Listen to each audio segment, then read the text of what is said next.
All right, your national forecast. We're going to go east to west and up north as well. Buena Vista, Newfoundland, Labrador. Wow, thank you, Gray Marker. There's going to be more winds headed your way this weekend. Guelph, earlier in the week, the rain was coming down heavily at night. Oh, that was reducing visibility. Is there more rain in sight? Edmonton, this was the scene yesterday. We got some snow, and guess what? We could be on the hook for one of the biggest snowfalls in Edmonton in 20 years coming up. And in Tofino, you can see the trees down here in Vancouver Island. Yeah, there were so many road closures because of the strong winds from the earlier bomb cyclone. All right, well, we're talking about our low pressure systems, a strengthening one today for the west coast, a strengthening one for tomorrow for the east coast, and of course we got quite a snowstorm brewing for the prairies as well. Let's begin in the west. So this is our rapidly intensifying low pressure system.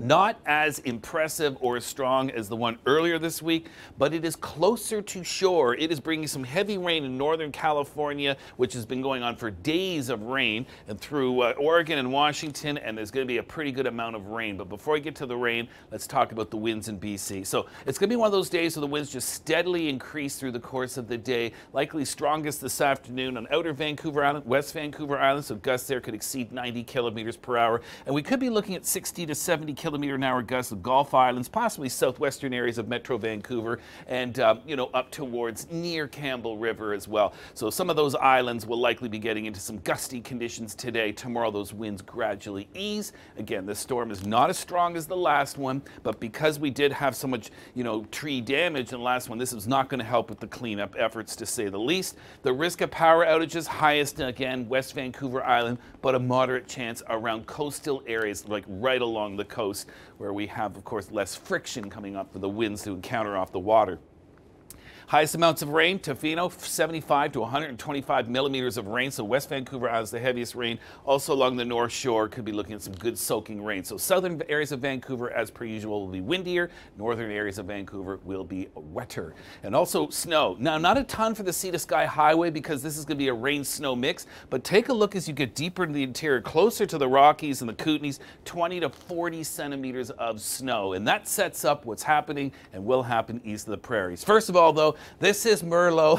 Merlot is a retired facility dog who worked with the Regina Police Force, worked with children and vulnerable adults. And, Merlot just loves the snow. And I hope you do too. Couple that with the cold air because the switch has been flipped. It's winter again in the prairies, minus 10 in Edmonton, minus 10 in Calgary. And the snow is going to move its way from south to north and then spread its way eastwards. So just a little skiff there this morning in eastern Saskatchewan and Manitoba. This is the bigger deal today, and then by tomorrow morning that's starting to spread its way eastward. So Saturday it's a snowy one in Saskatchewan, and by Sunday into portions of Manitoba. And this could be some pretty impressive snowfall totals. So near and west of Saskatoon could be looking at around 30 centimeters, so the Yellowhead Highway highly impacted.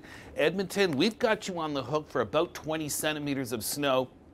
And you haven't had a 20-centimeter snowfall since April 15th at the International Airport, April 15th, 2002. So it's been quite some time, and a good 10 to 20 centimeters in Calgary, likely more in the foothills. Regina, we've got you at around 20 centimeters of snow, lesser amounts for Winnipeg. And this is going to be cold, dry, fluffy snow. So even though the winds may only be about 30, 40 kilometers per hour, so we're not talking, 80, 90 K, it'll be enough to probably blow that snow around. So there could be some reduced visibility, slick driving conditions again. And Alberta conditions gradually deteriorate today through tonight and then tomorrow into Saskatchewan. And look at these temperatures and wind chills. It's going to feel like minus 20 in Edmonton, and you've got a cold spell coming. And of course, the source region of that cold air has been in the territories. Now, it's a little blotchy, the cold air, but compared to earlier this week, but certainly western areas of the territories much cooler than the eastern regions. And that's true for a 3-day forecast in Whitehorse. And look at Yellowknife, minus 26 on Saturday will feel like minus 35. I know Yellowknife's cold, but that's cold for this time of year, even for that city. And over towards the Calgary and Labrador city, further east, much milder. All right, let's get to the east where it's been warm enough for umbrellas for most areas as opposed to snow shovels. But we've had some flurries this morning. Most of it's been down in Pennsylvania. This afternoon, we've got some cool rain showers, but not a steady rain in Toronto. Ottawa, Montreal, still some lingering showers. Again, there's your low pressure system. This storm will be strengthening as it moves its way northwards towards Atlantic Canada. So as it moves eastwards, it will bring, the showers will become a little more sporadic. Now, I'm going to pause at around 7 o'clock tonight just because of the Taylor Swift concert. For those heading down there in Toronto, there's going to be showers in the vicinity, but there certainly will be a little bit of a brisk wind chill too. So dress for temperatures near 0 degrees. Through Saturday, this should be rain showers off Georgian Bay and Lake Huron. This will be snow towards the Beauce region, Gas Bay, inland areas, up towards northeastern Ontario, likely rain snow mix. Saturday night, we might see some of those showers mixed with flurries off Georgian Bay and Lake Huron. That'd be that lake effect.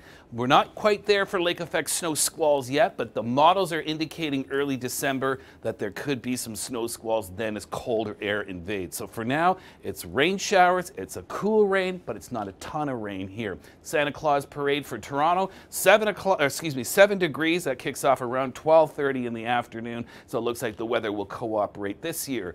Across the east, it's been blustery into Newfoundland. We've got some rain showers becoming a little more steady this afternoon and evening in the Maritimes. Heavier belts of rain on Saturday into Newfoundland Saturday and Sunday, but this area of low pressure will drag in some colder air, so there'll be snow to the north, rain to the south. You know, yesterday I was thinking Halifax was going to miss out on the heavy rain. We're starting to changing our line of thinking, so it's a pretty good soak, and Halifax has been dry in November and October, and there's a look at the snow. So higher elevations further north, going to start looking a little more like Christmas, and the winds will be a factor, especially Saturday for coastal areas, and those late sweat winds and wreck house winds through Saturday could whistle beyond 120 kilometers an hour.